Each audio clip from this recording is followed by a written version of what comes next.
Details చూస్తే శిక్షణలో భాగంగా ఆదిలాబాద్లో విస్తృతంగా పర్యటిస్తున్న సివిల్ సర్వీసెస్ శిక్షణ అధికారుల బృందం పట్టణంలోని పలు ప్రభుత్వ పాఠశాలను సందర్శించింది. డేవిడ్ వెంకట్రావు చెనాబ్, పవనోట్ కౌర్ సిమ్రాన్, ఎండి ఖమరుద్దీన్ ఖాన్, మోహిత్ రావర్తలతో కూడిన శిక్షణ సివిల్ సర్వీసెస్ అధికారుల బృందం తొలుత ఇక్కడ ప్రభుత్వ బాలికల ఉన్నత పాఠశాలకు సందర్శించారు. MEO Somayya, municipal commissioner Khamar Ahmed, పాఠశాల హెచ్ఎం రమేష్లు వారి వెంట ఉండి పాఠశాలను మౌలిక వసతులు, విద్యాబోధన, విద్యా ప్రమాణాలను మెరుగుపరిచేందుకు తీసుకుంటున్న చర్యలను వివరించారు. ఉపాధ్యాయులు విద్యార్థులతో మాట్లాడి బోధన, అభ్యాసన సామర్థ్యాలపై వాకబు చేశారు. అనంతరం వారు హామిద్పురాలోని ఉర్దూ మీడియం పాఠశాలను సందర్శించారు. ఇక్కడ హెచ్ఎం అస్లాం ఉపాధ్యాయులు విద్యార్థులతో కలిసి వారికి స్వాగతం పలికారు. పాఠశాలలోని తరగతి గదులు, గ్రంథాలయం, క్రీడా మైదానం, మధ్యాహ్నం భోజనం, కిచెన్ షెడ్, మరుగుదొడ్లు తదితర అంశాలను పరిశీలించారు.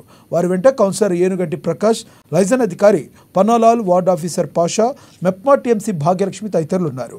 శిక్షణలో భాగంగా ఆదిలాబాద్లో పర్యటిస్తున్న తాము ఇక్కడ ప్రభుత్వ పాఠశాలను సందర్శించడం జరిగిందని శిక్షణ సివిల్ సర్వీసెస్ అధికారిని పవన్ జోట్ కౌర్ తెలిపారు. ఆహ్లాదకర వాతావరణంలో విద్యాబోధన సాగుతోందని, అన్ని రకాల మౌలిక వసతులు బాగున్నాయని వివరించారు.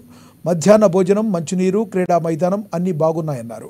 ఉపాధ్యాయుల కొరత కారణంగా 2 తరగతులను ఒకే చోట కూర్చోబెట్టి పాఠాలు బోధిస్తున్న విషయాన్ని గుర్తించినట్లు పేర్కొన్నారు.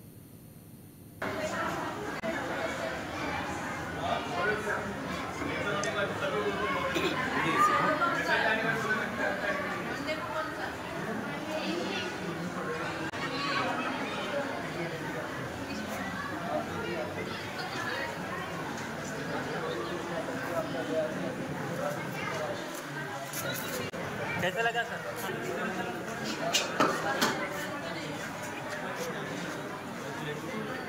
ఏమన్నా మందలు